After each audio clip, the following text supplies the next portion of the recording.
Alright, I hope everyone got their gems from the Legend Anthology or are really close. But we're about to get another event coming real soon, the Xyz Festival.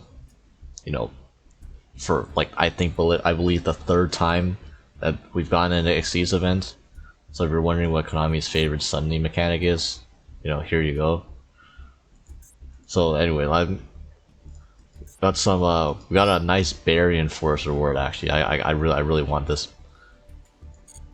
And I'm gonna show what I believe are some of the best decks to get easy wins with this event, free gems.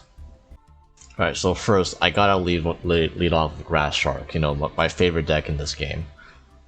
Don't worry, I'm not gonna expect you to craft a grass deck for an event. I'll go over the 40 card alternatives and replacements for the ultra rare stuff in the extra that you literally will not use in any other deck.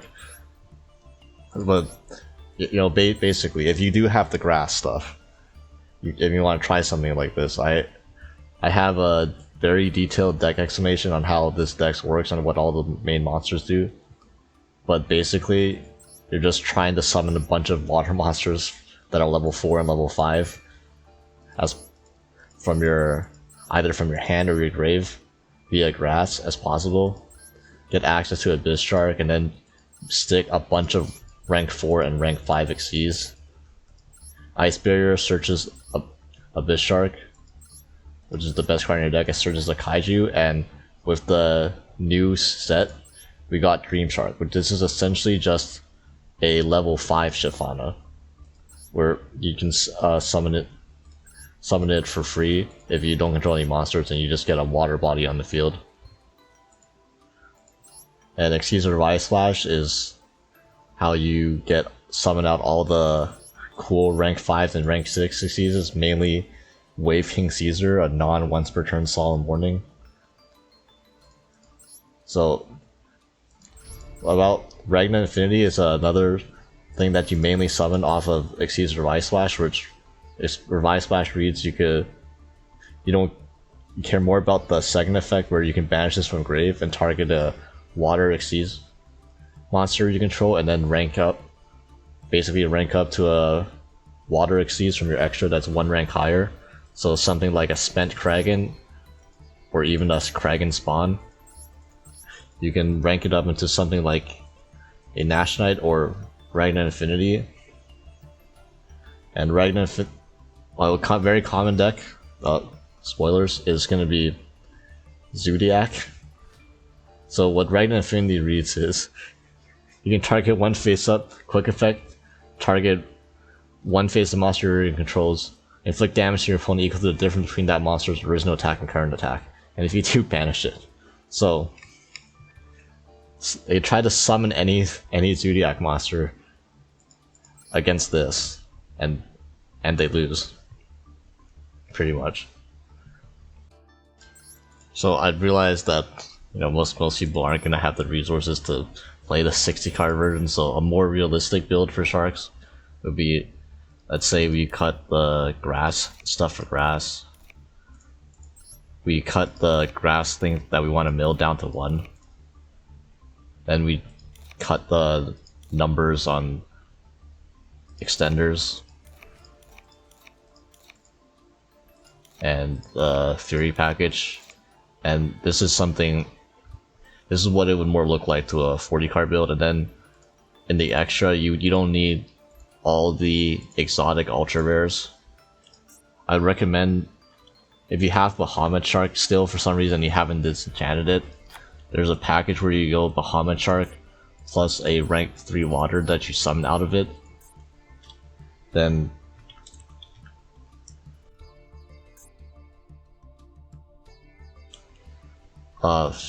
full armor Black Ray Lancer, and then the UDF package.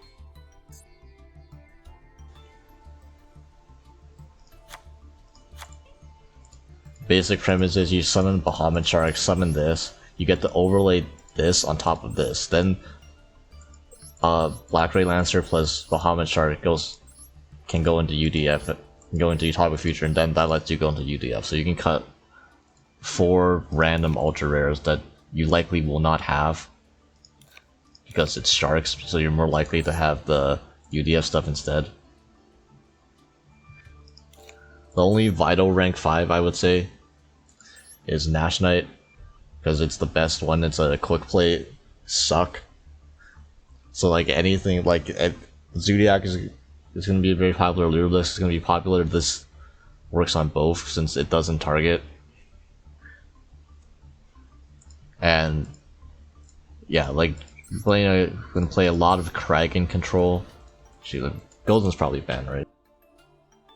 Okay, thank God. Okay, this deck would be really toxic if Golden was legal. But yeah, and this deck has a lot of. This deck's really good at going second too. Although I imagine it's gonna be a lot of blind second decks already. So just prepare for that. Yeah, I guess I'm also using this as a testing ground for shark builds post Toad ban to see which options work the best. You know, 40 cards, 60 cards.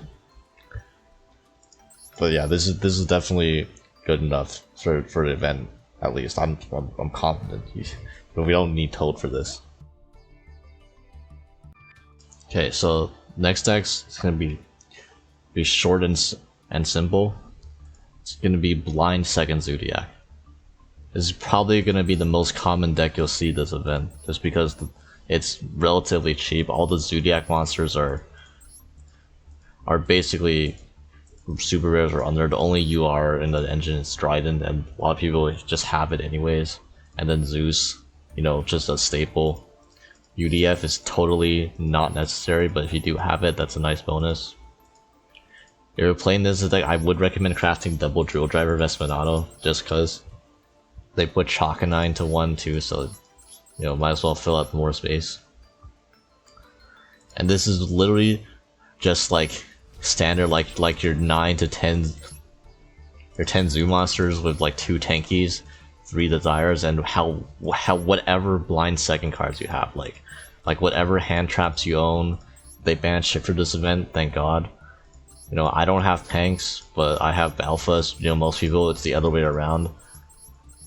Like you could run more red reboots if you have them, more light link storms if you have them, Pot of Avarice, just, or if you don't have either of these, you just run more hand traps. Like it's really simple. You go in second, you use your hand traps, make them put up a subpar board, then you clear their field of Zeus or sit on a Dryden and just out resource them until they die, basically.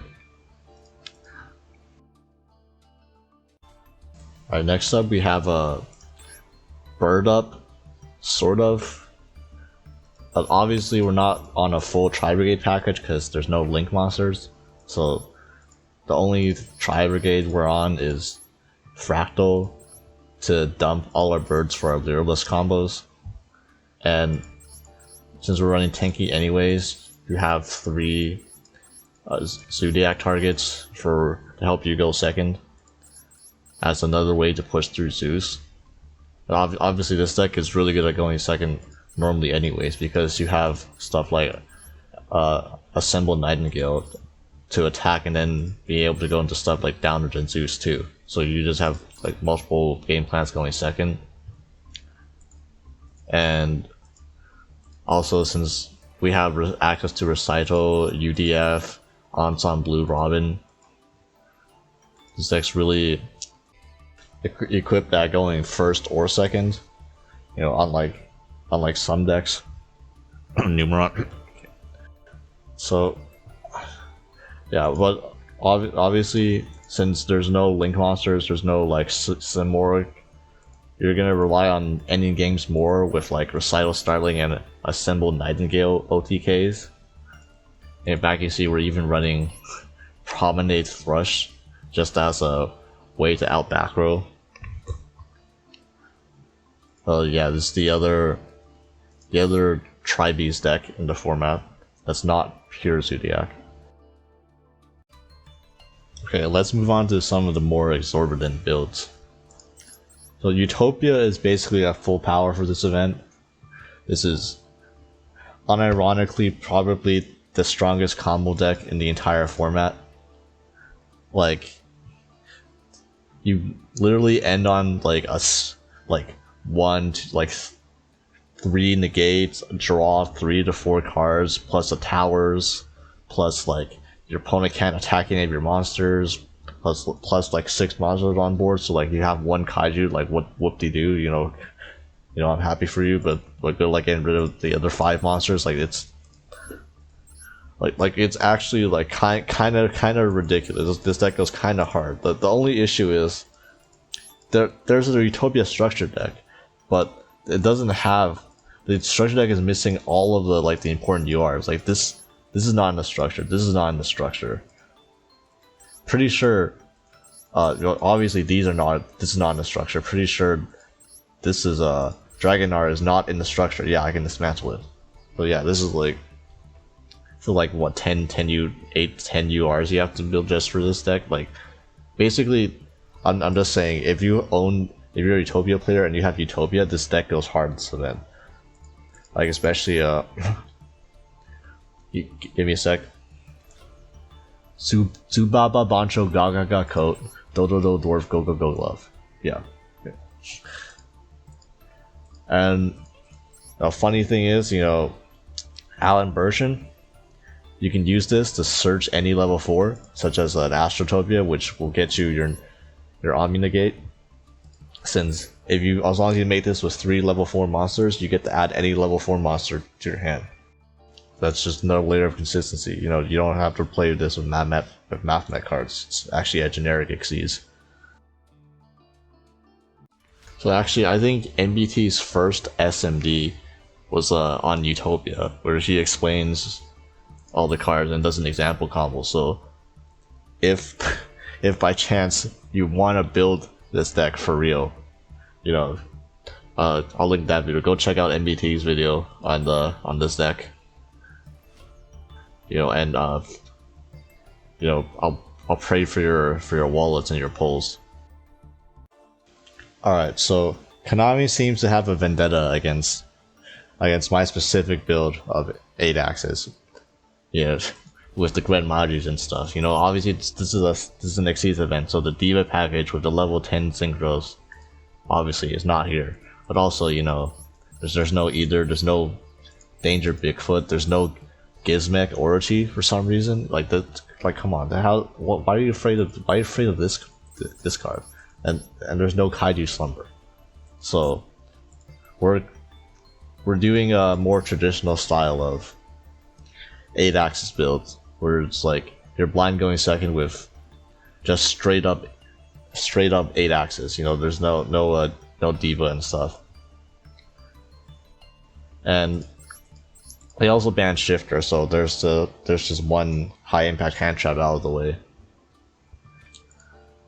So because this is more of a standard build, 3 Pankratops is really good. Although honestly, it's not the most necessary. You can fit this in with like 3 more Kaijus just for more level 8 synergy. Or like what was good about Pankratops before was you can normal summon Ash with it and make a Baron, but obviously you can't do that at this event. We're still running some Kaijus. I don't know if Kaijus are honestly that worth it this event. There's going to be a lot of people trying to blind second anyways, and these are not good when they make you go first, but we'll see. The mind controls and change of hearts. Again, this is more for if you already own a large portion of a blind second package. You just fit in as many of your not banned blind second cards as you have. You just stuff like Lightning Storm and Harpies too. It's for like the 2 backrow decks in the format. And the extra deck is like the standard 8.